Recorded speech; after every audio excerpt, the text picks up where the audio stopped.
I'm Helen Stephens, Church Relations Manager at A Rocha UK, and it's so lovely to have you with us from not just across different parts of the UK, but I think I saw someone joining us from Spain and further afield. Thank you for making the time to be with us this afternoon. I want to acknowledge the powerful words that we've just listened to. Hear the song of our lament, which recognises that not only do we grieve and cry to God for mercy for all that's happening to the planet, but creation groans too, as oceans weep for beauty lost and forests plead for your return. It's a beautiful introduction to today's webinar. First, some brief context and introductions. Whilst COVID restrictions are being lifted around our country, around the UK, it's clear from the experiences of other countries that we're still in the midst of a pandemic. I keep reading phrases like, the only way out of this pandemic is to recover together. No country is safe until every country is safe. We can apply exactly the same phrase to climate change. It's a clear reminder that we're part of an interconnected world. We're connected, for example, by virtue of trade, travel, the internet, and by our common humanity to each other. And we're connected by and dependent on the same intricate web of life on this planet, which sustains us all. We're connected by our past, present, and future, by the choices that we've already made, and by those that we will make tomorrow. This pandemic is highlighting global injustices such as access to healthcare, with the poorest once again suffering the most. And it's also highlighting our broken relationship with nature, thought to be the cause of this pandemic in the first place, as well as conversely showing us the extent to which we need the natural world. So it's not surprising as we widen our lens from the pandemic to climate change and biodiversity collapse, that we may feel a deep sense of grief for what we have lost and for what we stand to lose. The signs are all around us: record-breaking temperatures, wildfires, melting glaciers. I was at the Eden Project in Cornwall a few summers ago when they had an exhibition called Earth Story, which looked at the Earth's past, its precarious present, and importantly shed stories which may contribute to a more hopeful future. I was there with my son, who was then 5. There's never enough time with a 5-year-old to read and take in every aspect of an exhibition, as I like to do.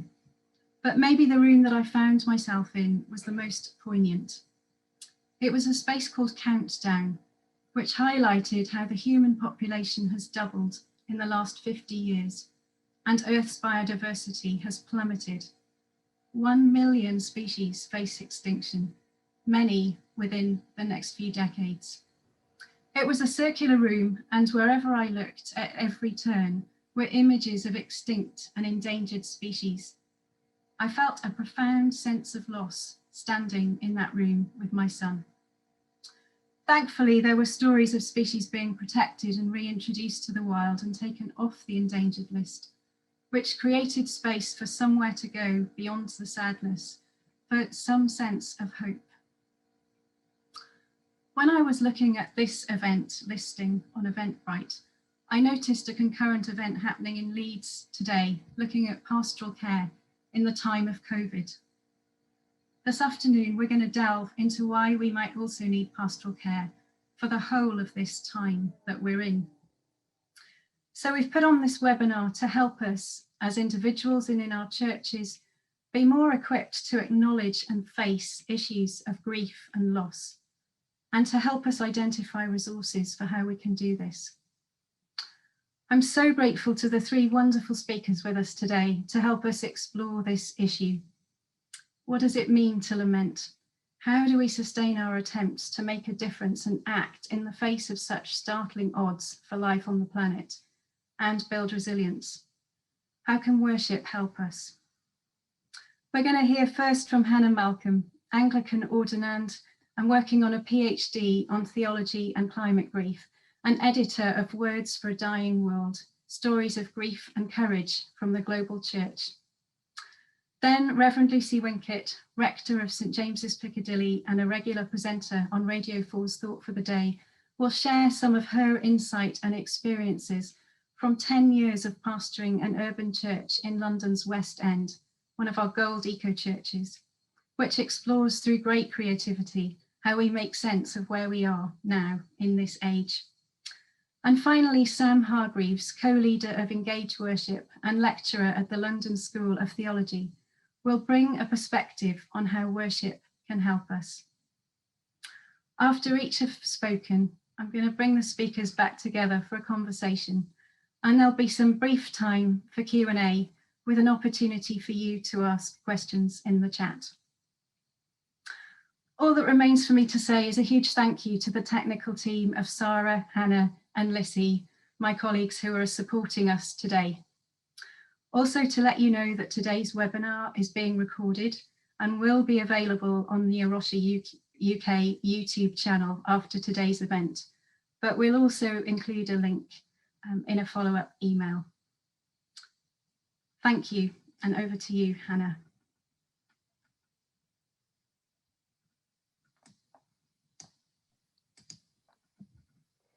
Thank you, and thank you to Helen for the invitation to join this session on climate and pastoral care. I'd like to explore some of the dynamics and possibilities of lament in our church communities over the next 15 minutes. But first, a little bit about me and some of the wider background to this conversation. I grew up in a Christian family where climate justice and faith were never seen as antithetical.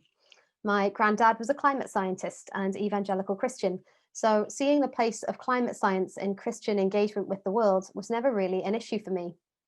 But perhaps one of the odd consequences of that influence was that I knew from a young age that climate breakdown was a serious problem, but also that people who I knew and trusted were working very hard to push governments and corporations in the right direction.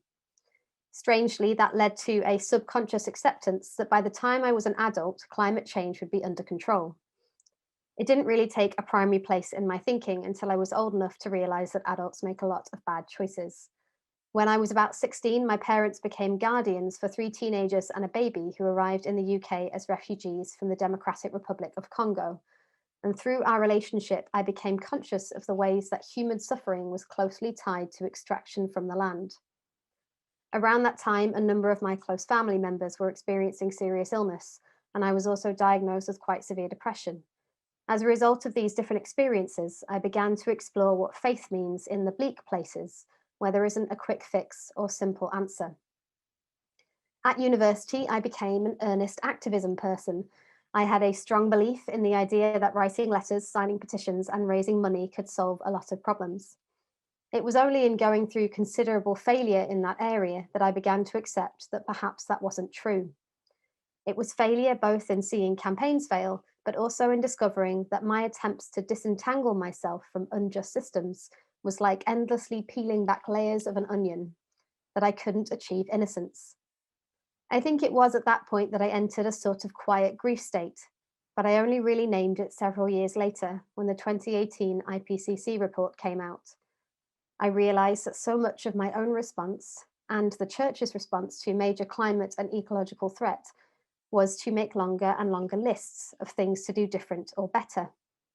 Or there was a lot of mining the Christian tradition to find bits that seemed to fit, a St. Francis here and a Celtic spirituality there, without much willingness to take seriously the spiritual significance of this profound loss. And it turns out that I'm not alone. The last decade has seen rapidly growing reports of grief, anxiety, and traumatic stress as a result of increasingly extreme weather events, the loss of flora and fauna, or awareness of the existential threat posed by climate breakdown. Here are just some of the headlines from the last couple of years. Climate despair is making people give up on life. I have felt hopelessness over climate change. Here is how we move past the immense grief. Iceland holds funeral for first glacier lost to climate change.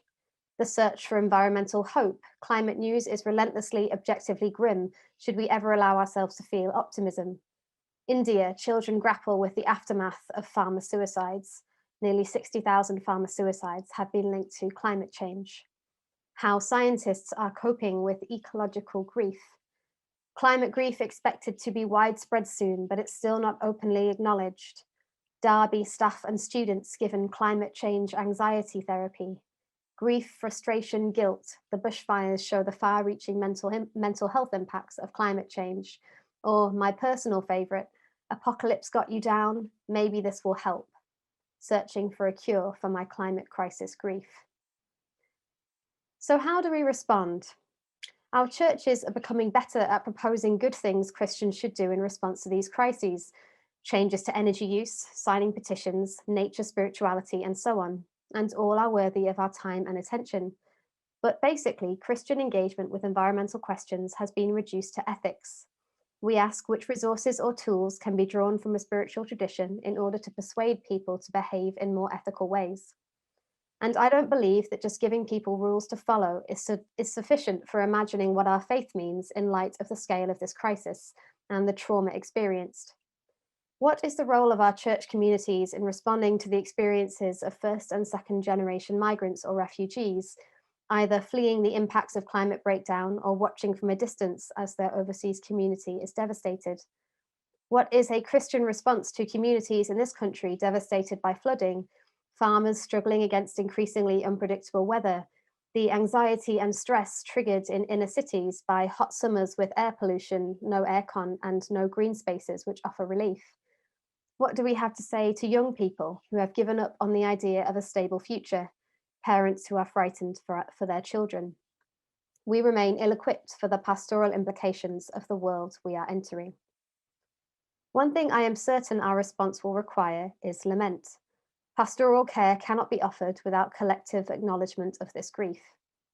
I want to explore lament as a pastoral response, both in our worship together and in what lament might bring about as a call to act.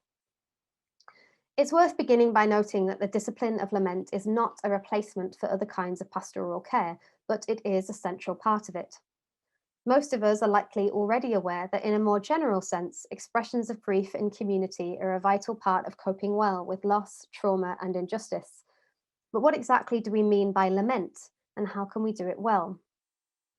The idea of lament in response to the suffering of the world is becoming increasingly popular.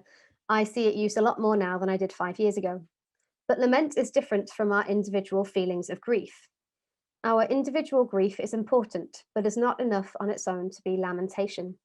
This is because for Christians, and of course also for Jews, lament is a form of prayer. When we cry out to God, we do not do so alone.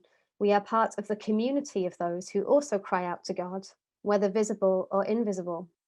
This means that for true lament, we need to attend to the laments of others. In attending to the laments of others, we also prevent lament from just being for those who feel sad. Lamentation is not just for the times we want to mourn, but a position we take towards the world and a discipline for the church which goes beyond our personal experience. So lament is prayer, expressing our sorrow, our anger, our desire for justice to God. It is woven into the life of the community. It is a stance towards the world that we take, acknowledging that it is the fitting response to the death which sin brings about. It is not limited by our personal feelings or experiences, though these can certainly provoke and influence lamenting together. I also want to emphasize that lament is not despair, and indeed should not leave us in despair. Now here I am referring to despair as a kind of sin, rather than a temporary emotional state which all of us experience at some time or another, including the psalmist. One way I think we can tell whether our despair is sinful is if we are behaving in ways which create despair in others. So how is lament distinct to this? It is distinct because lament is directed to God, and so it acknowledges the openness of the future. This is not to say that God doesn't know the future, but it is to say that we don't know the future, and claiming we do is arrogance. This acknowledgement allows lamentation to bring us to wise action, because acting wisely requires a certain kind of humility about ourselves and our knowledge. In despair, we assume that we know what will happen and that there is nothing to be done. We begin to fear the powers of this world more than we fear God. And if the beginning of wisdom is the fear, that is the awe, the worship of the Lord, we cannot be both wise and despairing. Our lament needs to clearly differentiate ourselves from despairing narratives. So long as we do not despair, we will always have more moments to act humbly and generously. So how do we lament? If we take this approach to lament, if we see it as a discipline of prayer for the whole community, this will also shape how we go about it. Pastorally sensitive lament practices in our community will avoid treating lament as a one-off event which relies on emotional manipulation to bring about a grief response in those around us. We do not know what circumstances or struggles people bring with them, and so one-off services dedicated to triggering distressing emotions can be dangerous. Rather, lament is part of the heartbeat of the community, conducted in the context of the conviction that God hears us and in preparation for penitent action. It will become a rhythm for us, shaped both by experiences in our community and the suffering of others.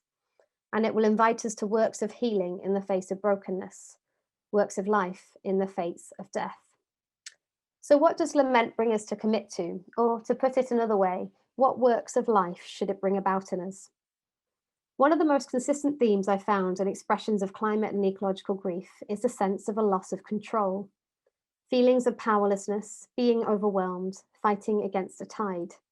This can be reinforced by our focus on personal negative actions like reducing plastic waste, rather than balancing these with collective positive actions where we make something new together. If climate and ecological grief can be triggered by this loss of control, one of the pastoral care responses which makes most sense of our lament is to provide outlets which can bring about healing. In particular, local wildlife, biodiversity, and allotment projects are an excellent opportunity for churches, since many of them either have their own green space or are well placed to collaborate with local organisations in supporting a community project, whether urban or rural. Action, and particularly collective action, is a vital part of pastoral response. But note the order here. We lament and then we act. Action is the second step, not the first. Not only because it is the fulfillment of true lament, which believes that God hears our pain, invites our repentance, and will renew the earth, but it is also central to practicing hope. For the purposes of pastoral care in the light of climate breakdown, I believe hope is best understood not as an emotion, but as a virtue, like love. It is expressed in action, not wishful thinking. It is very difficult to avoid despair if we cannot even see the possibility of change in our own community. That is, if we cannot practice hope. Or to put it another way, if we cease to believe that we can pursue holiness, by attentiveness to the things around us also creates a rootedness which resists feelings of isolation and detachment. But of course, we are also called to action beyond our immediate communities. Experiences of climate and ecological grief brings home our connection to other parts of the world, to other creatures, to the whole body, not only our part. And so penitent action will also look like demanding accountability from institutions, from governments, from corporations. Here, I'm going to specifically name our own church institutions. Are they practicing hope? Are they pursuing holiness? Rooted in our own resilient communities, we will find ourselves strengthened and encouraged by participating in collective action with and on behalf of others too. So as we explore this theme of pastoral response together, I invite you to begin with making space for expressions of lament. With that in mind, I want to close with a short reflection and prayer I wrote for Christian Aid's 75th anniversary book titled, For Those Who Wish to Lament the Earth. A prayer for those who wish to lament the earth. It is very easy to say that we ought to lament and much more difficult to say what it means in practice. In my work on climate and ecological grief, I often encounter the assumption that lament requires us to shed tears on command or feel a deep and constant sorrow about every loss and injustice. Perhaps that is the task given to some of us. The prophet Jeremiah's lifetime of weeping comes to mind. But for most of us, it is unsustainable, and when demanded by church leaders, it can be spiritually abusive. Rather, lament is an act of resistance because it is a particular discipline. It is born of obedience to Christ, the man of sorrows, and is rooted in commitment to the whole of creation, of which we are a part, and with which we will one day be raised. Just as we do not insist on joy before we praise, so we should not insist on sadness before we gather to grieve our sufferings and sins. This prayer invites you to seek God's help as you lament, taking up your part in the body of Christ and trusting that the Spirit will intercede for you whenever you cannot find the words you need. Let us pray. Merciful God, if I must speak, let it not be my words. They stick to my tongue, to my hands. I trip over unclean lips, and I cannot face my shame. If I must speak, let it not be my words. They are brittle and hard, fall short of tears, refuse to root in this stony soil. If I must speak, let it be my sister's words, my brother's words. Their blood cries out from holy ground. You called them beloved when I did not. If I must speak, let it be Christ's words, whose weeping revived the dead, who was buried a seed, raised a tree, and whose leaves will heal the nations. Amen.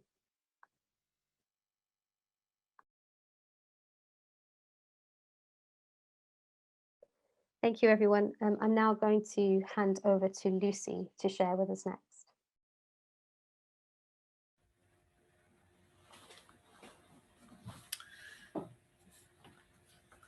Thank you so much, Hannah. I'm going to start with two 21st century stories about human entanglement with the rest of creation in the middle of a city. Yesterday, a stranded minke whale lost in the Thames was put down by a team of vets. Hundreds gathered on the towpath at Teddington in West London, witnessing to its life and hoping it could be saved. From the church came no comment, none was expected. But this hasn't always been the case. 1,000 years ago, in the 10th century, a whale swam down the Thames and got stuck. Contemporary accounts say that because of the preaching from Christian pulpits of London, that the creature Leviathan in the Psalms was a symbol of evil, because of that preaching from Christian pulpits, that the whale that swallowed Jonah was a symbol of evil, Londoners set upon the whale and killed it. 600 years later, in 1657, a whale swam down the Thames and got stuck. Because of the preaching from Christian pulpits that Leviathan was a symbol of evil, and because of the Puritan Protectorate's belief in portents and signs direct from God, Londoners set upon the whale and killed it. It was later claimed by the church as a portent of the death of Richard Cromwell, retrospectively. In 2006, a bottlenose whale swam down the Thames and got stuck. Crowds gathered on the banks of the river, as they did yesterday. People wept as rescue attempts failed. And when the whale died, her skeleton was put on display at the Natural History Museum, and a play was written about her and performed at the Royal Court Theatre. As a result of the evolution of our belief about whales and what they represent, the prayers and actions of ordinary people changed towards the same event, which happened in the same way, in the same city, in the 10th century, in the 17th century, and in the 21st century. I tell this story to say that theology matters. Perhaps we can attribute this change to the declining power of the church to control or affect our behaviour, of course. But we can also attribute it to the changing theology of the church, whose creation theology has developed, or should I say is developing, from overlordship of humans to stewardship, and much more often now to a recognition of our interdependence. My second story is set in a London park 2 years ago. A man in a high visibility jacket is picking up litter in a London park. It's early in the morning, it's misty, it's late summer, and last night's pizza boxes and cans of lager are clustered under the trees. Not many people are there at that time in the morning, but the wildfowl are there, gathered in groups by the Serpentine. Among them are the colourful and often noisy Egyptian geese. A group of 10 or 12 geese are lying down on the grass underneath one of the large London plane trees. And as the man in the high-vis jacket approaches, they don't move away. And so he starts to talk to them. I wonder what he's saying. He's speaking to them in his native Bulgarian, and the talk seems friendly enough. He's smiling. His litter picker, the sticky holes, continues to spear bits of paper, plastic wrappings, crisp packets, and as he picks up the litter, he's helping to save their lives. As he speaks to them, perhaps they're saving his. The conversation goes on for some time until all the plastic is removed from their vicinity and he waves them goodbye. The encounter between the man and the geese that so encapsulates the relationship between human beings and our fellow creatures, that's needed in the light of that IPCC report that Hannah mentioned and many since, and in the light of the invitation of mystics like Thomas Traherne to love the natural world, delight in it, enjoy it and luxuriate it, leads us to a real sense of lament. But it's founded in a recognition of the beauty with which we're surrounded. The beauty of the Egyptian goose isn't lost on this man.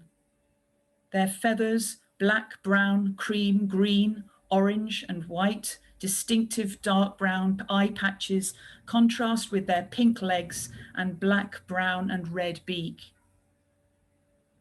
There is between this man and these geese salvation of sorts, is there?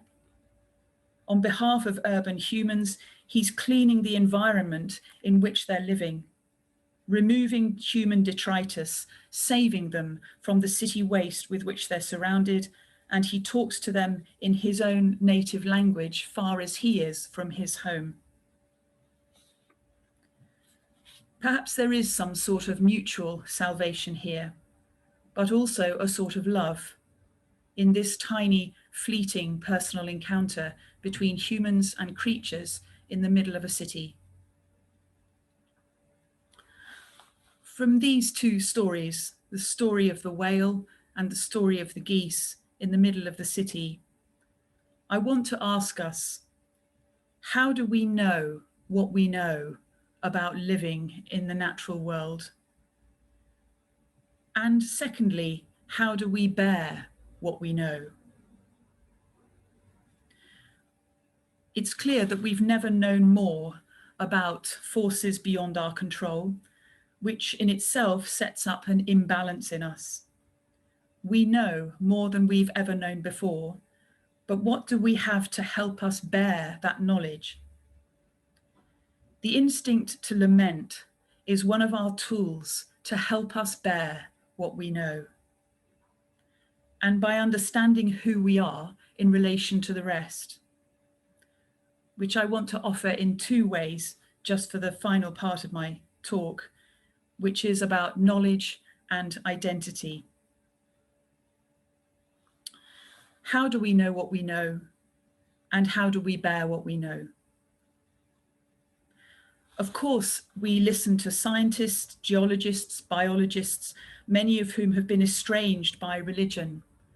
Perhaps one of the greatest challenges of our time is the rapprochement needed between science and religion.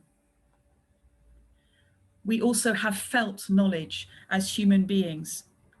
Perhaps in this pandemic, many have said that they've reconnected or realized again this felt knowledge, this reconnection with the created world. But as people of faith, we know ourselves to be living a sacramental life. That is, living on a crossroads between time and eternity. And our religious practice gives us strength and rhythm intentionally to go and stand there at that crossroads. And secondly, our identity. Perhaps there are three ways to understand ourselves in relation to all that lives. In some ways, we're like everything else that lives. In some ways, we're like some others that live. And in some ways, we're like no others that live. In some ways, we're like everything else that lives. We need elements to survive. We're mammals that need water and oxygen. We need everything else to be there, otherwise we will die. But in some ways, we're like some other creatures and humans. Our close relation to other species, our relationship to other humans, our skin color, our language, some of the choices that we make about living, that we're vegetarian, for example, or study physics or believe in God. And then in third category, there are some ways in which we are completely unique. Our eye color, our fingerprint, the unique mix of life experience that is yours and yours alone. Religion operates happily in the first of those categories, the universal, and the last, in the personal. But it's in the middle category where politics happens, where economics operates, where tensions are more evident, that religion has trouble. Perhaps we can find a way to lament together from the energy of the universal. Perhaps this is where lament can find its communal voice. We are all one, and why have we done what we've done? How do we know what we know, and how do we bear what we know? Lament can be one of the tools to help us bear that knowledge. We can also go to the personal, to become more and more at peace with my own death in the light of the climate emergency. And then speak up, rooted in my ability to bear the knowledge that I have, which can only come from regular spiritual practice of lament, because the knowledge is too much to bear otherwise. Perhaps we can find the energy for lament in both of those ways, from the universal and the personal, that will help us deal with the more difficult middle category, where we find ourselves in groups and tribes with tensions and allegiances. Theologically, there's a balance here that finds its expression in a parish life or in any spiritual community. Because to believe that we can by ourselves, with a large to-do list, fix climate change is idolatrous. It is a spiritual and theological crisis as much as a scientific one, of course. And so it matters, the stories we tell, the habits we form, the repetitions we make, and the prayers we say. I want to suggest to us that the role of religion is crucial in this crisis. And I don't just mean spirituality or faith. I mean religion, a spiritual practice that is communal, that is shared, that is regular, that doesn't depend on our emotional state at any one particular time. Because our chief spiritual task is not to invent or create or campaign or coerce. Our chief spiritual practice, I want to suggest, is simply to return to the source, to return time and time again, there to find not only the energy, capacity, and courage to bear what we know, but find the connection with God deep enough to irrigate our souls and show us what to do next.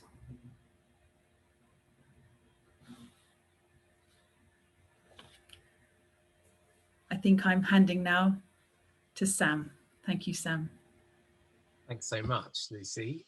That was terrific. I hope everyone can hear me okay. Yeah? Good. Yeah, it's so lovely to be with you and lovely to hear from those two amazing speakers. And my job is to give you really some practical resources around this stuff, and particularly as we apply this to the form of gathered worship, whatever kind of church you're part of, however you gather. As Helen mentioned, I teach at London School of Theology, and we've often joked that when you talk to your students, you ask them questions, the right answer is always lament. That's the joke, that if anyone puts their hand up and says, well, we need more lament, or we should write more lament songs, or more lament prayers, or do more, you always say, yes, that's the right answer. And I've seen lots of people write dissertations and essays on lament and things like that. But for me, the rubber really hits the road when we ask, how do we do this in gathered community? And for many churches, they simply don't feel like they have the resources. It simply doesn't feel like it fits in the normal things that they do when they gather together and they pray and they sing and they engage in ritual. So my main job is I work for Engage Worship with my wife, Sarah, and we provide resources for local churches to engage with God, with one another and with the world in worship. And I'm going to share a bunch of resources with you now in the next few minutes. And before anyone panics, there is a handout, because I know what happens in these sessions is I mention something and everyone, there it is, it's already in the chat, and it's also going to be emailed to you. So you can click on it now. If you're on a little device or something, probably don't, because it'll take you away from the call. But you can look at it now if you want to, or you can just look at it afterwards. But that'll have everything that I mentioned and all the web links to all the prayers and the songs and the resources. So don't worry, you will have them all in that handout.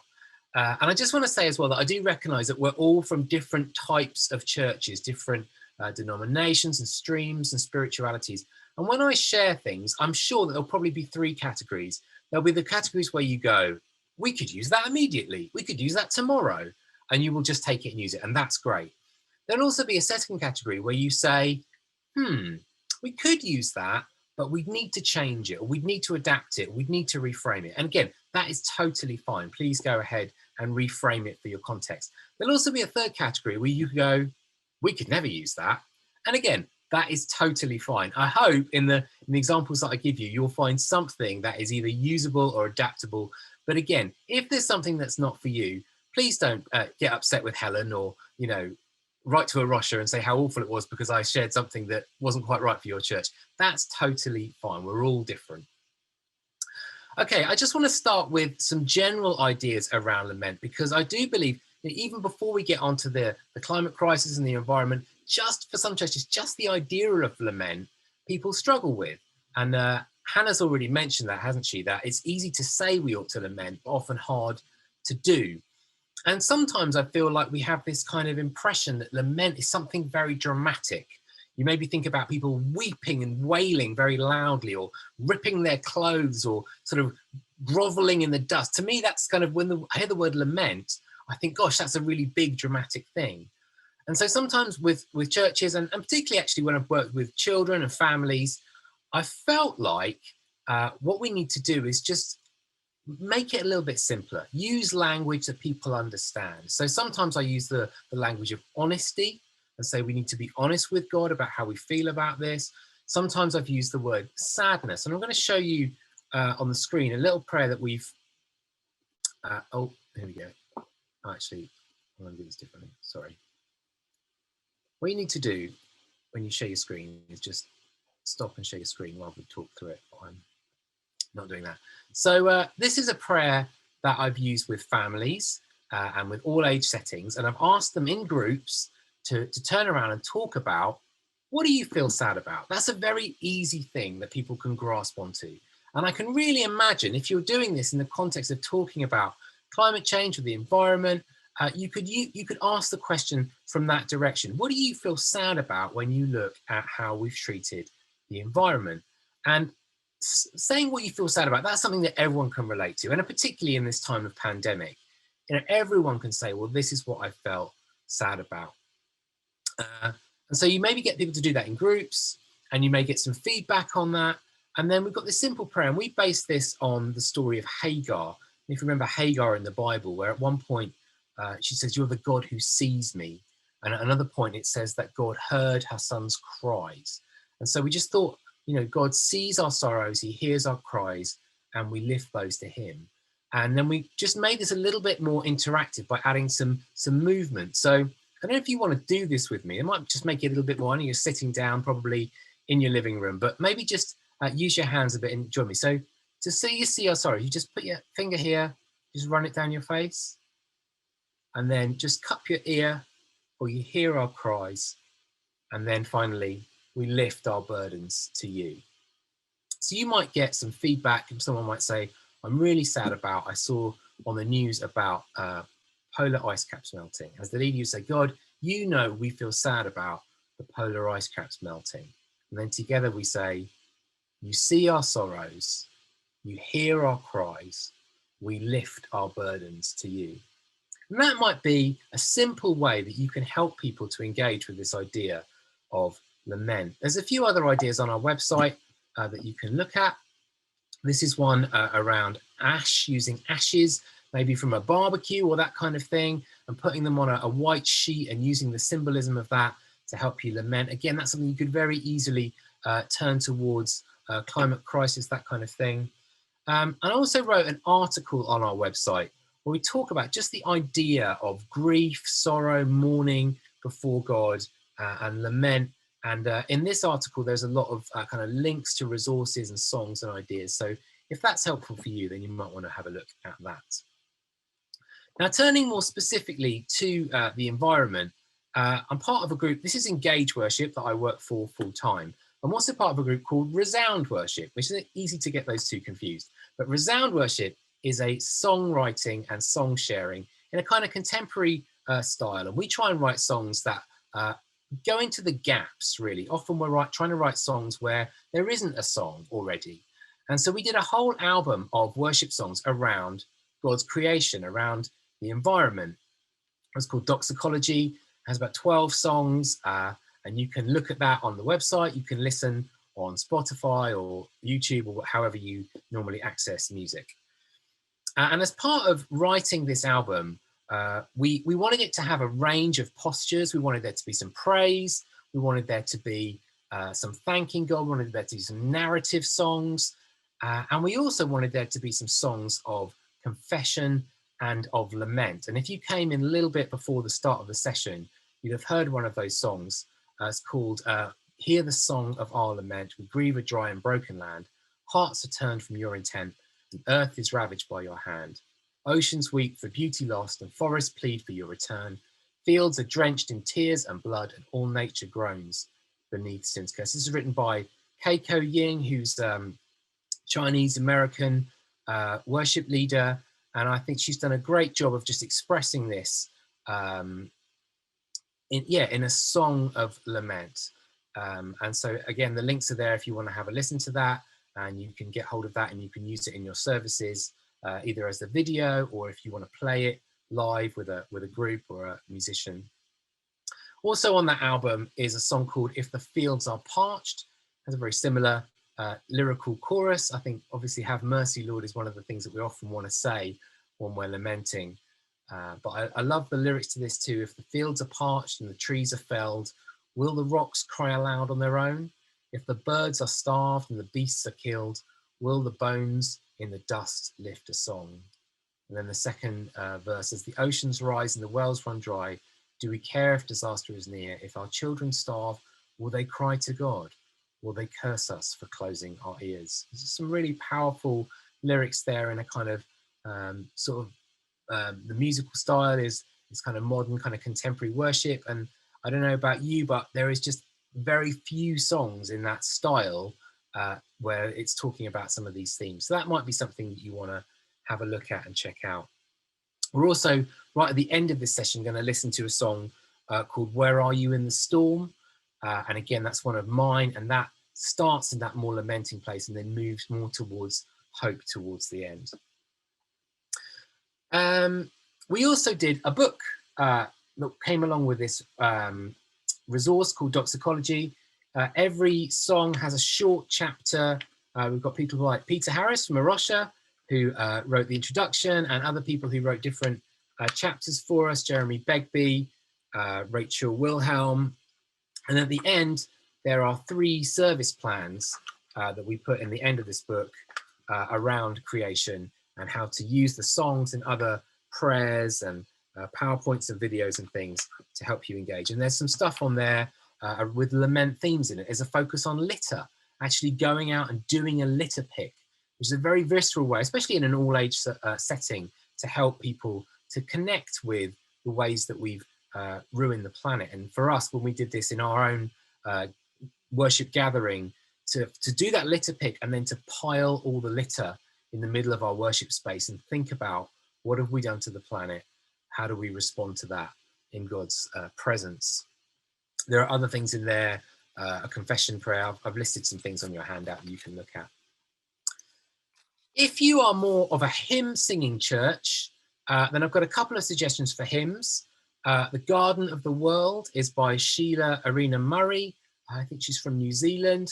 I think this is a really powerful hymn, again, really going into some of the nitty gritty of the struggles that the earth is facing.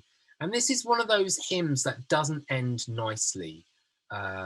We pray once more for one more chance to tend to the earth's repair. The greening of all life is dying in our care. She doesn't end in a nice fluffy place. She ends in a difficult place, and that may be a really useful one if you're more of a hymn singing church. Also looked at Martin Leckerbusch's Now We Hear Creation Groaning. You can get that from the Jubilate Group's website, and there's a video and things for that as well.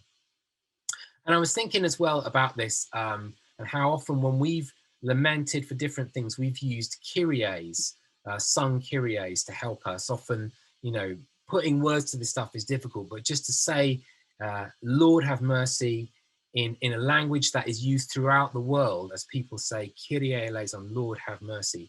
So there's examples of that. There's one on the Resound website. There's one from Ghana we've used quite often, Kyrie eleison. Put a link to that in the handout as well. Those are great ways of expressing remorse and asking for God's mercy in those kind of situations. I also spotted, having a little Google around, that the singer Annie Lennox has done a re-recording of Purcell's Dido's Lament. I don't know if you came across that last year, which she kind of reframed as a lament for the planet. And I thought that was an interesting example of someone taking a classical piece, a piece that was not written with climate crisis in mind, but the way that she's kind of reframed that. And that might be something, again, that you want to look at. Maybe just take inspiration from the way that she's done that. Run out of time, but just give you a couple of examples. This is a resource we made for Harvest, and there's stuff in there that might help you with lament. This is a sort of repentance prayer around the ways we've used the planet. And I just wanted to highlight as well this terrific book, I'm sure lots of you know, Time to Act, edited by Jeremy Williams. It has some of Hannah's writing in, so thank you, Hannah, for that. And also other great resources like prayers towards the end, and a whole chapter on running grief circles, which I think is really powerful around getting people to sit in a room, maybe in a home group setting or something like that, and to help them process grief around ecological issues. So that might be something you want to take a look at. And then I looked at the Christian Climate Action website, and again, they've got lots of great resources on there for prayer. Put some of those on your website. This is a prayer that Hannah wrote, and this has been beautifully designed for you, so you can use that as a handout. And also a website called Greening the Lectionary. I don't know if you've come across that, but there's lots of good prayers on there that you can look at. I like this one by John Polhill around lament. Yeah, I am running out of time, so I'm going to hand back to Helen. Gosh, well, thank you, Hannah, Lucy, and Sam, for providing us with such a rich wealth of thoughts and stories, and indeed personal reflections. Hannah, I love the, I think, almost challenge of starting with lament and then moving to act. And I think you asked what works of life it should bring about in us. Somebody posted in the chat, show me your faith without works and I will show you my faith by my works. And Lucy, I love the story of the geese, but also the very poignant reflection about the events of this week.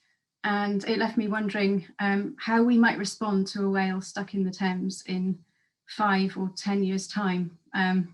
sort of where we're going to go next, and what our response might be in the future, what we will learn and what we will come to know in the in-between time. And Sam, thank you for acknowledging, I think, our different styles of churchmanship. I'm very conscious that we're probably, all of us here this afternoon, across a huge spectrum of thinking on this area. Some of us might be sort of dipping our toe in for the first time, and there'll be others who are perhaps at the very deep and activist end of this, and thinking about how we adapt to the challenges that we're facing.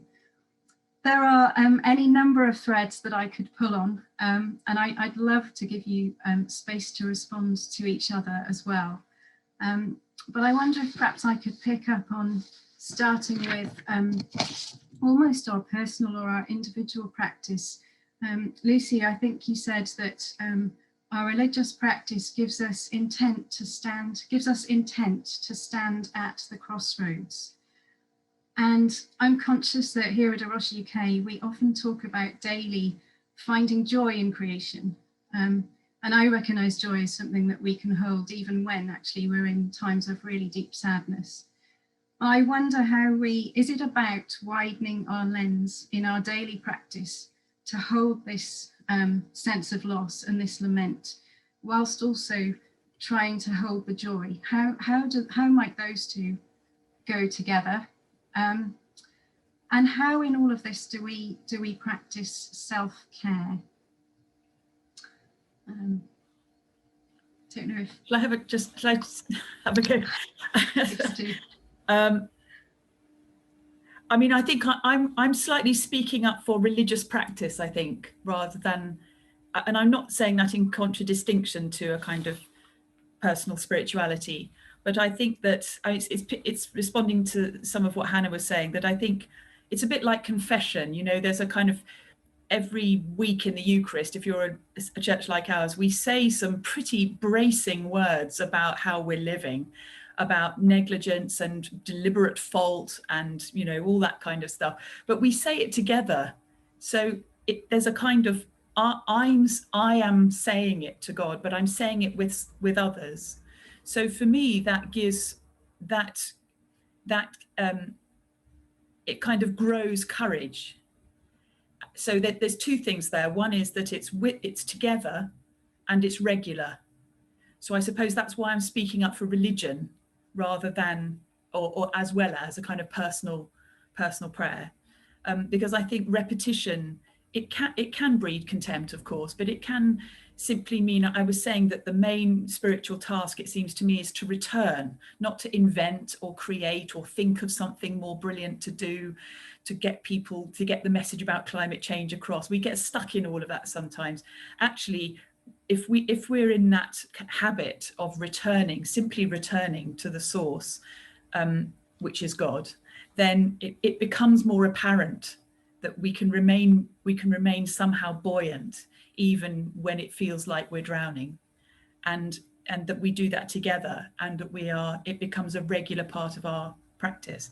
And the crossroads I was talking about, I think that it's just a way of expressing for me what I think is our calling as human beings, which is to live sacramentally, which is to live at the crossroads between time and eternity.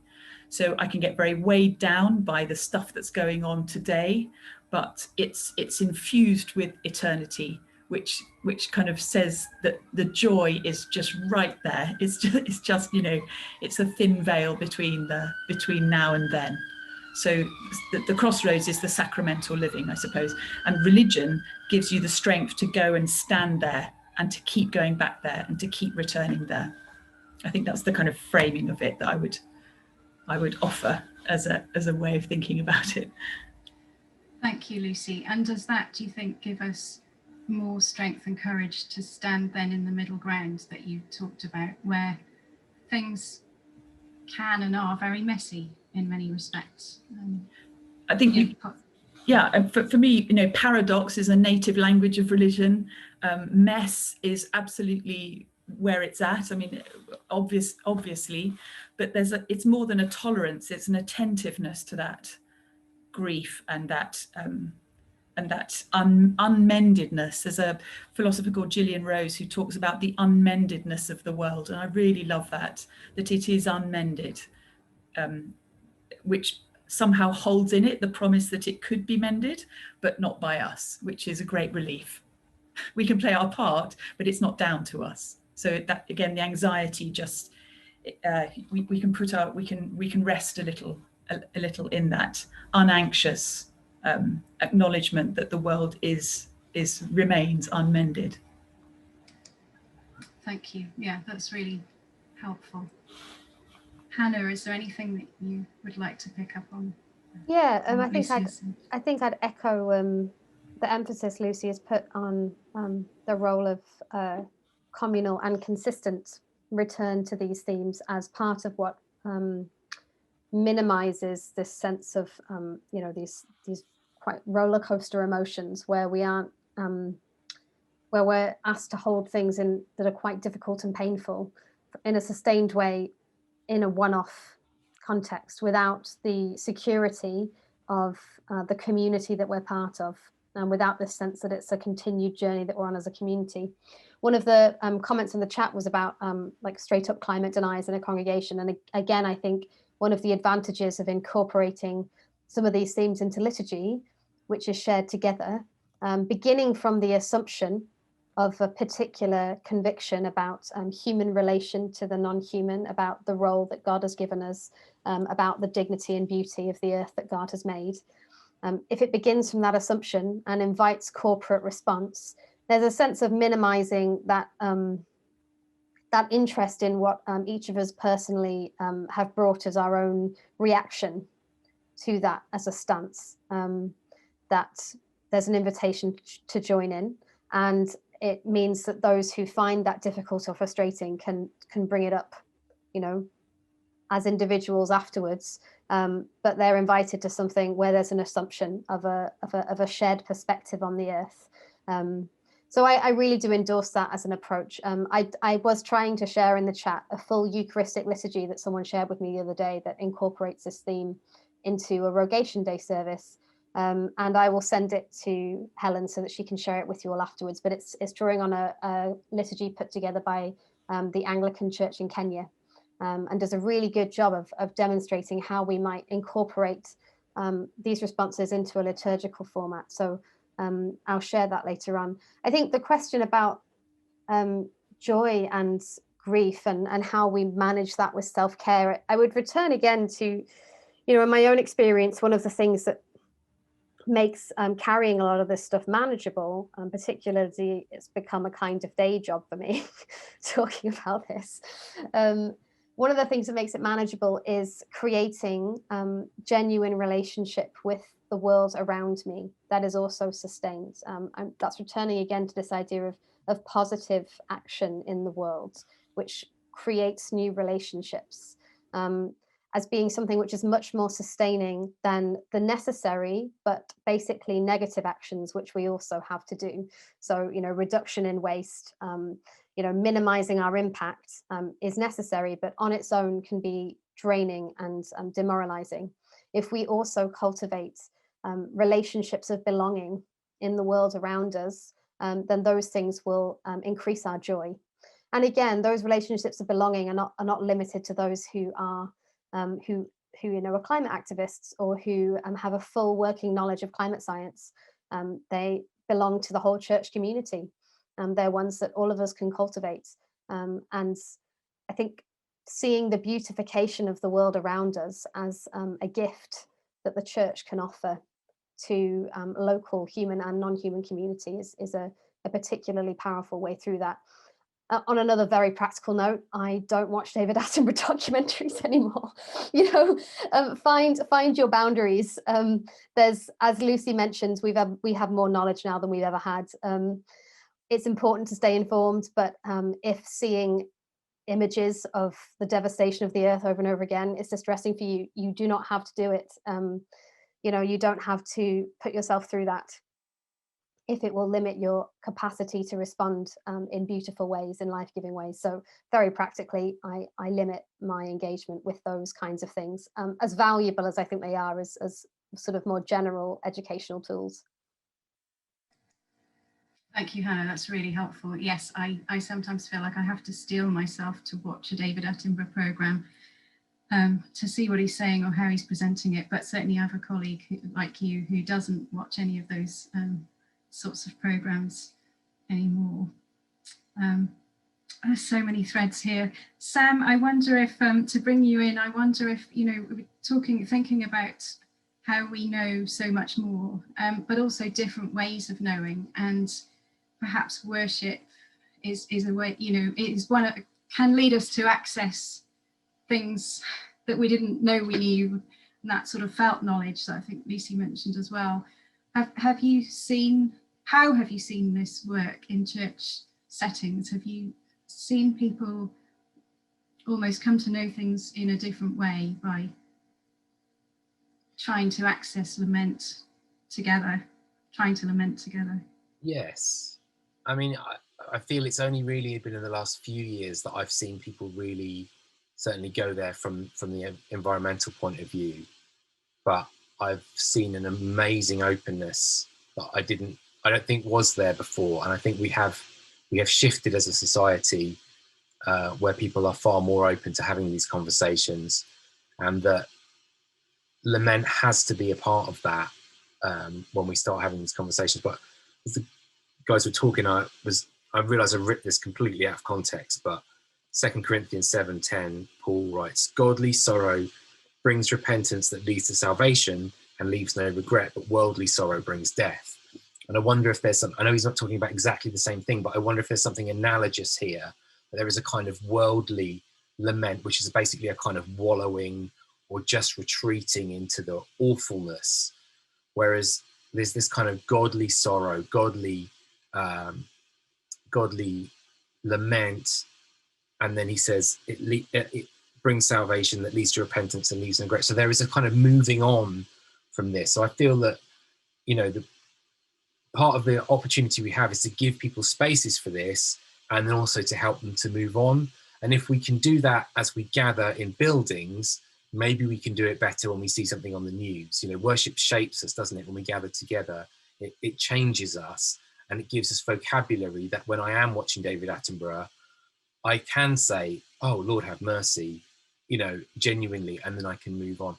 Sarah, my wife, did some reading about sadness and how if you see in children, they sort of do sadness in waves. If they have a, you know, so if a kid has something bad happen, they will wail loud, you know, so loud and so obviously, and then 10 minutes later they might be laughing and playing again, and we might think that's weird, but the writer was saying that that is actually more healthy, to have those waves of expressing something and then doing something else, and then maybe you go back and express it again. And I wonder, that's part of this cycle for us, and part of self-care, to be honest, is to say, I can have a time where I can wail, and then I can have a time where I can laugh, and that those are both legitimate. Can I just pick up on something Sam said that I think is really helpful, this distinction between worldly sorrow or godly sorrow. One of the things I'm really interested in my work is how we can talk about the kinds of grief that we carry, particularly in our context in the West, which is grief that's badly directed. So we live in a culture where grief is basically treated as kind of morally neutral, that if we feel sad about things, then we should express that and find ways to cope with it. But the Christian tradition doesn't treat all of our senses of grief about things in the world as morally neutral. Grief is, and the expression of grief can be both a moral response and an immoral response, depending on where our attention is. And one of the things that I think we need to be mindful of in our context is that we've begun to treat many of the luxuries and privileges that we live with as rights. And as we realize that those things are unsustainable and actively contributing to the grief and trauma of other people and other creatures around the world, we will have to let go of expectations and lifestyles which we've become accustomed to. And those can be accompanied by a sense of loss. Now, at this point, one of the things we can do in the Christian community is say, well, actually, some of our attachments are bad attachments in the world. The kinds of things that we grieve over which are contributing to the suffering of others, that grief is a sign that maybe our attention needs to be redirected, that maybe this is a moment of learning, that we need to turn our gaze back towards the priorities of God, back towards love of neighbour rather than love of self. So when we think about climate and ecological grief, one of the ways we can, I guess, balance that tendency to want to protect our own interests and feel grief over their loss is to attend to stories of grief and suffering from elsewhere in the world, from other Christians, and make sure that those voices are heard, that this practice of lament is not just limited to our physical local community, but as part of the body of Christ. And in doing that, listening to those other stories of lament, we'll find our attention is shaped. When we listen to other people's experiences, we learn again what it is we should attend to. And so we can also, I suppose, treat experiences of grief as an opportunity to ask ourselves, where is my attention focused? To what am I responding to? Is it a response to a desire for more for myself that I feel is threatened? Or is it a response to a desire for the flourishing of all of God's creatures? And we can ask those questions in our churches. Lucy mentioned that we have repentance as part of our discipline. And that's a vital part of lament, particularly in the context that we're in.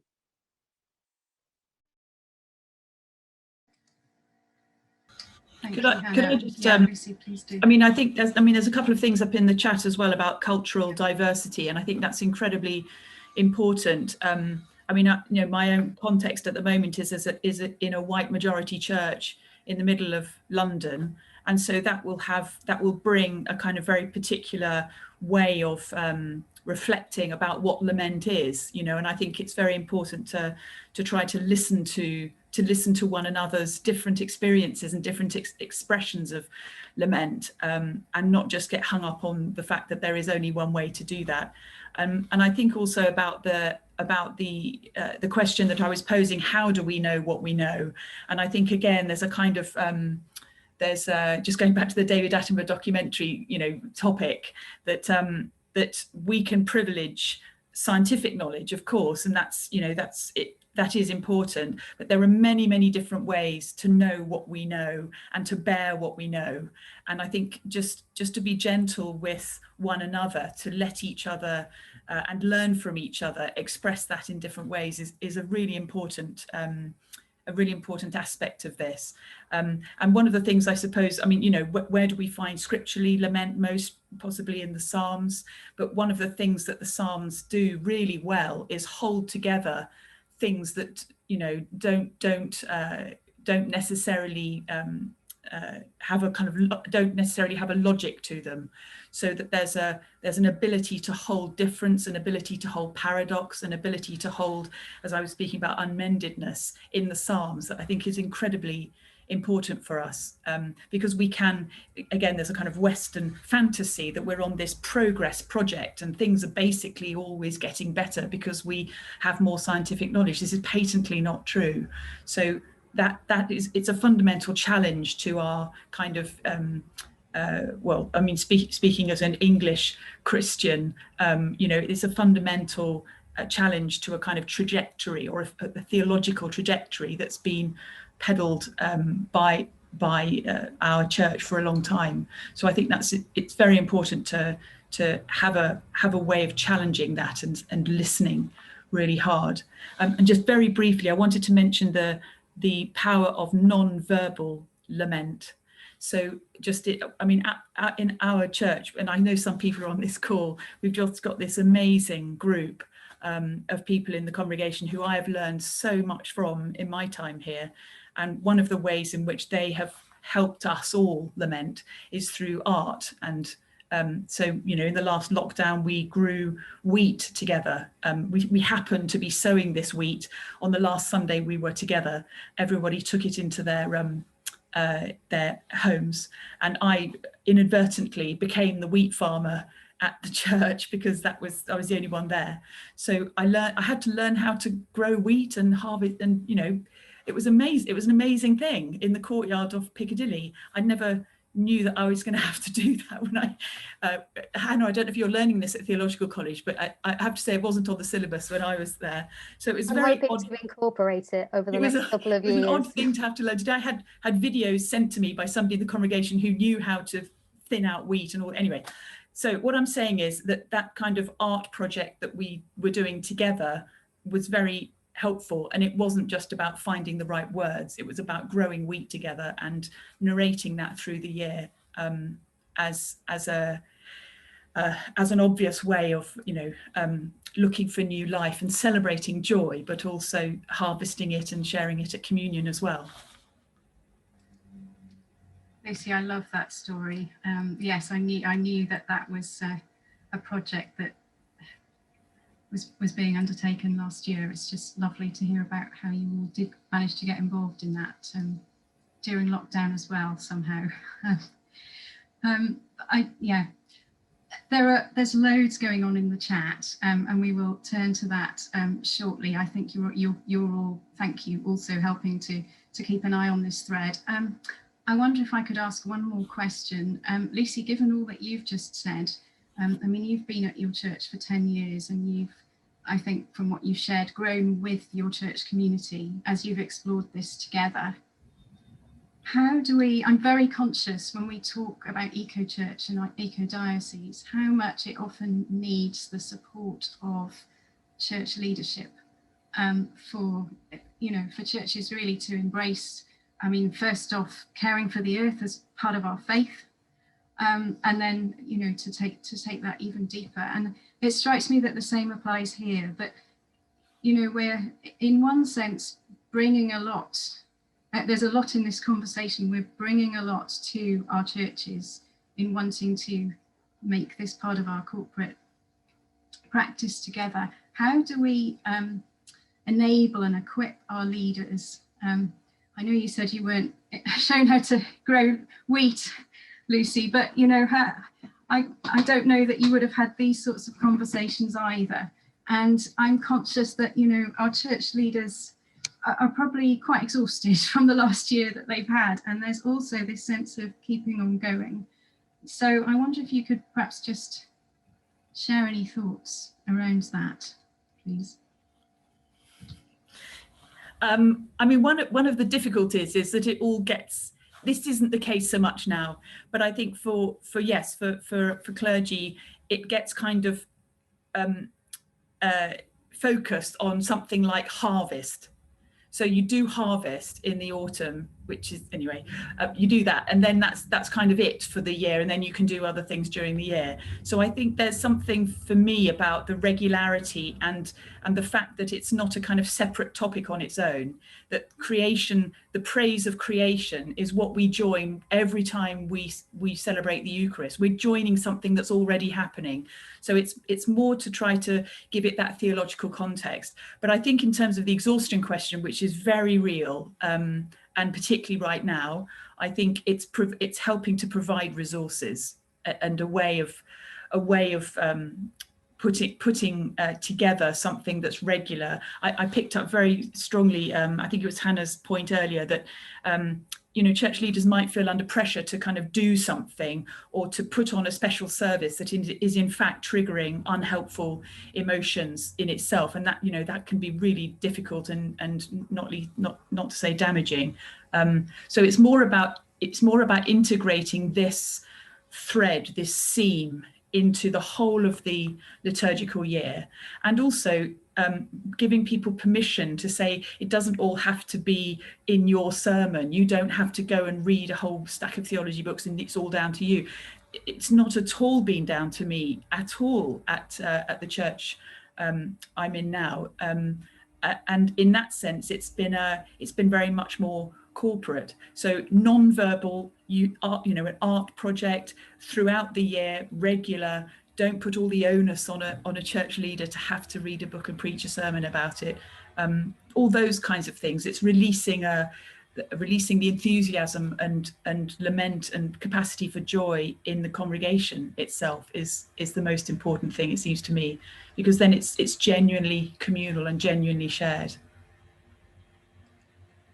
Thank you, that's really helpful. So it's almost sort of creating a space and helping people to hold that space for exploration and conversation and art and whatever. And providing resources and, you know, telling the stories and providing the resources is really important too. Out of the wheat growing project, there's another project now called Aftermath, which is in the same kind of field that we sowed the wheat in, if I can call it that. But it's sowing seeds that came up into in this kind of ruined church after the bombing after the Second World War. So taking the seeds that were discovered then and planting them again in this aftermath and watching them grow is kind of having, I hope, a kind of creative response, I suppose, to something that people are experiencing as personally devastating at the moment. Thank you, that's really helpful. Sam, I don't know if there's anything that you'd like to add to that or share from your experiences of lecturing and working with church leaders and thanks, Helen. Congregations. It's more of my experience that the last 4 years, a smallish group of us have been meeting about once every fortnight to worship outdoors in a local park. And so for us, that's actually been the most helpful thing for thinking about worshipping literally in God's creation. I do think that there is a kind of indoor spirituality which forgets that the seasons change, which forgets that, you know, we're not always warm, which forgets that things die and live again, and in that context, it's been so natural to talk about the natural world and to lament for the losses. And so coming out of that, we did this book that's just come out, 10 sessions for outdoor worship. And I didn't put so much emphasis on that because it's not really so much about lament, but it's such a natural thing if you're in a park or a woodland or even just in the churchyard to then have these conversations. So for me, that's been really, you know, I'm coming at it from the perspective of trying to resource people for worship, and then that's been my route into really thinking about these environmental things. We're fortunate to have Jeremy Williams as part of that group who edited this book. But yeah, people might find that helpful if they don't already, to actually take even just a group of their church outdoors and think about how that changes their posture. Thank you for bringing that in. Yes, I'm aware of more churches having explored time outdoors together, especially over this last 12 months when they've not been so readily able to meet in their buildings.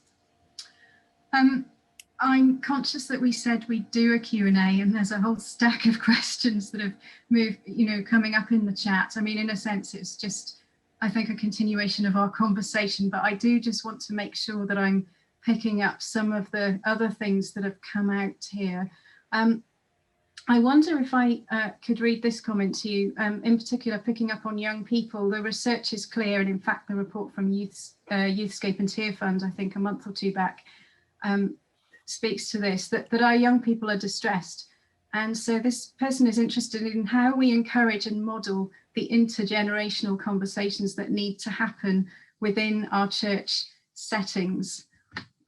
We've perhaps alluded to it a little in creating space, but would any of you like to pick up in particular on, quite understandably, the stress that young people are in particular are feeling, and how we can support them, bring them in? I'm not sure if I still count as young. I'm 28. I think in the Church of England, I'm still young. So I can comment on this. Thank you, Hannah. I think the first thing I would say is to avoid tokenism in the way that you engage with young people in your church or community. Any young person that you speak to who is engaged with their local church in any sort of meaningful way will tell you about an experience of tokenism where they've been asked maybe to help with something, or asked to do something and thought, oh, this is a great opportunity to get involved and maybe I can really change the way that my church does something, only to find that they were there to sort of gesture towards young people rather than for their concerns or interests to be genuinely reflected in the church community. And this is in part because young people are still getting accustomed sometimes to the speed at which change has to take place in churches. But to make sure that engagement with young people is done from a stance of genuinely wanting to learn from their priorities and perspectives, rather than to try and, you know, either pass on some jobs to them or to make it seem as though they've been listened to, would be my first, you know, sort of genuine bit of advice to church leaders in this area. The second one would be is that there's already plenty of things that young people are doing and engaging with in this area. And so one of the ways which we can do this best is just to support existing projects and to also uplift the stories of young people who are already doing this work. I really want to commend Young Christian Climate Network to you and their pilgrimage to COP26. Anyone can join their pilgrimage. You don't have to be a young Christian or in their network. They're walking from Cornwall all the way to Glasgow in sort of phased sections, so you can join for as little or as much as you want. And there will be events in major cities across the UK on the way, all around the theme of climate justice. So I really do recommend, one way you can support them is by getting in touch, whether you can walk some of it or whether you can attend a local event. That is a brilliant way to show support. I think another one would be to draw on the existing resources in your local community. So the church is quite late to this party. And one of the ways we can acknowledge that is by learning from the existing wisdom and resources around us. I want to give a shout out to a project that Grace Thomas started at my sending church in Moss Side in Manchester, St Ed's and St James, called EcoFest, which brought together local community projects around climate and environment into the church building. It was a festival that happened over a full day and had a whole range of different activities and ways to engage for the whole local community. It was really well attended and lots of young people got involved in that. Young people are often already involved in things in their local community or want to feel that the church is engaging with what's happening around them. So I really recommend that model to you as well. I think we can make sure that more details of the EcoFest project gets out to those of you who've attended, but those would be a couple of things to begin with. Thank you, Hannah. It's really helpful. Lucy and Sam, do you want to add any more on that one?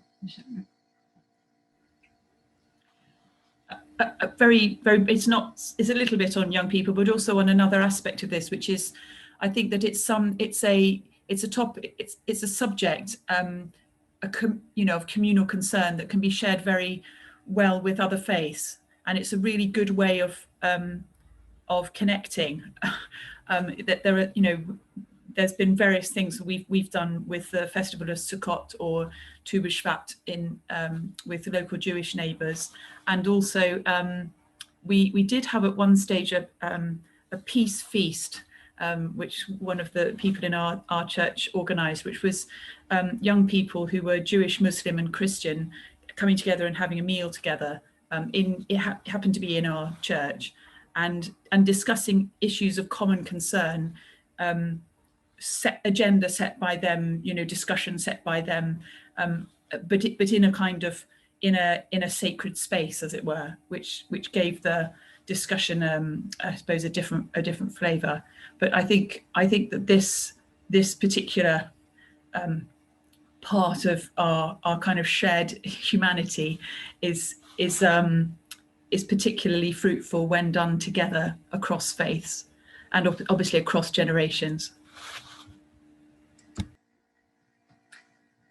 Thanks, Lucy. That's really helpful. And I think it sort of links into this question I've just spotted, and maybe picks up on us knowing more now than we've ever known, which is to question that. Do we really know more now about the world than Indigenous people and traditions? And I think Hannah and Sam, you've both alluded to, I think you both mentioned Kenya. There is a whole rich tradition and heritage amongst Indigenous people of how they relate to the earth. I'm reminded of a novel by Barbara Kingsolver called The Poisonwood Bible. I don't know if that sounds familiar, but it's set decades ago in, I think it's Uganda, and some British missionaries go out and try to grow crops in a way that they know best and don't sort of listen or respond to the local people. And and the crops aren't successful. And anyway, there's a lot in there about Indigenous knowledge and ways of being in the land. But I'll let you respond to the question about Indigenous people. Yeah, very briefly, I'd say that what I think, and I think Lucy mentioned this about knowing more, what I think she was alluding to there, and certainly what I took from it, is this thing that we have access to more knowledge about the whole world than we ever have before. So most of human history, humans have basically been limited in their knowledge to their immediate environment. And that in itself has usually, if today has enough trouble in it, then and don't worry about tomorrow, then our local community and our local, our place, our country usually has enough trouble in it without worrying about the entire world. But as the world became more connected through empire, through colonialism, through slavery, through exploration, the consequences of action in one part of the world became very connected to action in other parts. And we live in a globalized world where media also gives us more information about what's happening elsewhere than we've ever had before. So our brains haven't evolved to be able to contain that much variation in knowledge. I think what is brought up in this question around Indigenous knowledge that's really helpful is that Indigenous knowledge is very rooted in a particular place and is deep knowledge that's sustained over time. It's the product of history and long-term relationship to a particular ecology. The kinds of knowledge that we have now don't tend to be deep knowledge about particular places or communities. They tend to be quite scattered, short-term knowledge that's constantly changing and from a variety of sources, and it can be overwhelming. It's very difficult to sustain deep knowledge to a particular place or in particular fields of research. Even our academia has become more and more interested in sort of broad rather than deep approaches to learning. So I suppose that's one of the lessons we might take. What does it mean for religious communities, for our own church communities, to commit to the kinds of deep knowledge about the place that we've been given, the time that we've been given, that enables us to respond well. And perhaps that's one of the things we struggle with as churches, to remain faithful to a particular place and a particular context over the long term. And of course, culturally, there's a lot of resistance to people doing that now. And perhaps perhaps that's one of the things we need to respond to. That's a beautiful reflection, Hannah. Thank you.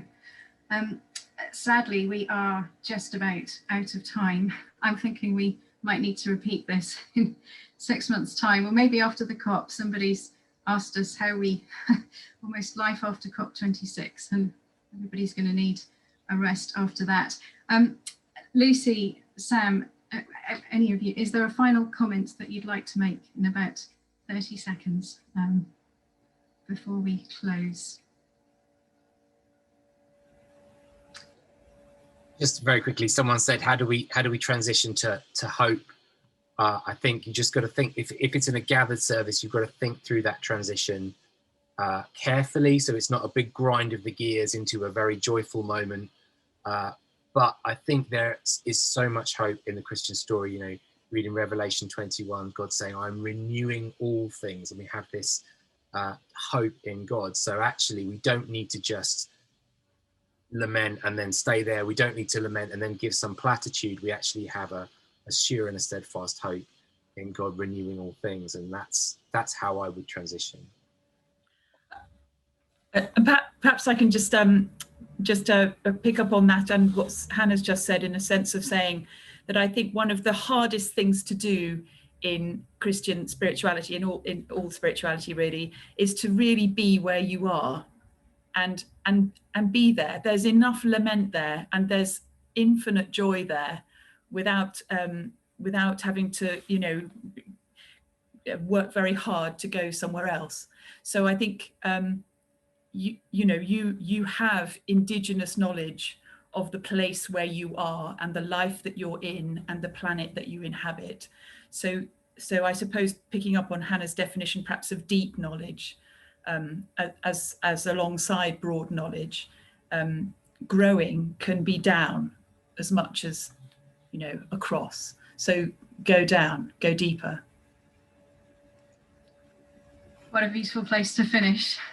Thank you so much, Hannah, Lucy, Sam. It's been an absolute joy and privilege to have you with us this afternoon. I know from the chat that people have really appreciated this, so thank you. Just to say finally that we will share a follow-up email with links to resources. There's lots of questions about us sharing this. We can put some of it on our own Eco Church website. And then some of this will feature, these resources will feature as a themed month for Climate Sunday in July, which is around this very theme. I'm going to ask Lucy now to close us in prayer, and then Sam will play a final song, after which we will end the recording and the webinar. I realise some people, it's just gone past and some people have left and others of you will need to leave. So thank you again for joining us today. And Lucy, thank you for leading us in prayer. I'm going to use as a prayer a poem which very often comes to my mind when I'm in the natural environment, but I think it has at its heart lament, but it is in fact a poem of joy. Let us pray. I thank you, God, for most this amazing day, for the leaping greenly spirits of trees and a blue true dream of sky, and for everything which is natural, which is infinite, which is yes. I who have died am alive again today. And this is the sun's birthday. This is the birthday of life and of love and wings and of the gay, great, happening, illimitably earth. How should tasting, touching, hearing, seeing, breathing, any lifted from the no of all nothing, human merely being, doubt unimaginably you?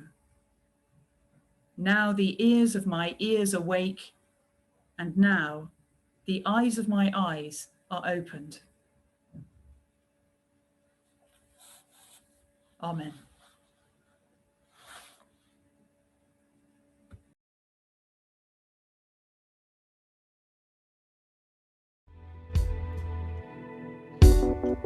Where are you in the storm?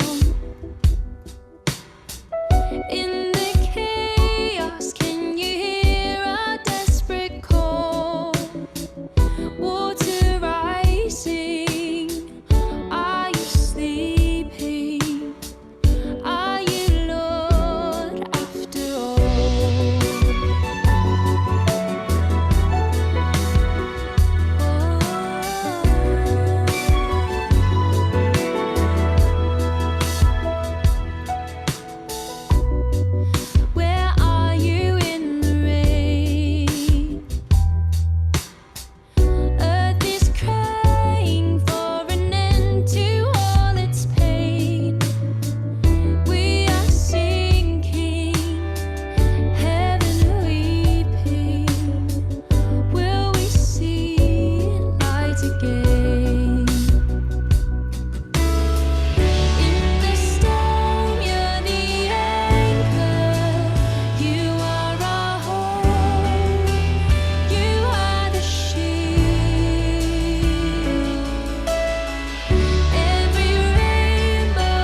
Thank you so much, everyone. Thank you, Lucy, for praying and for sharing that song with us. And thank you all once again for being with us today.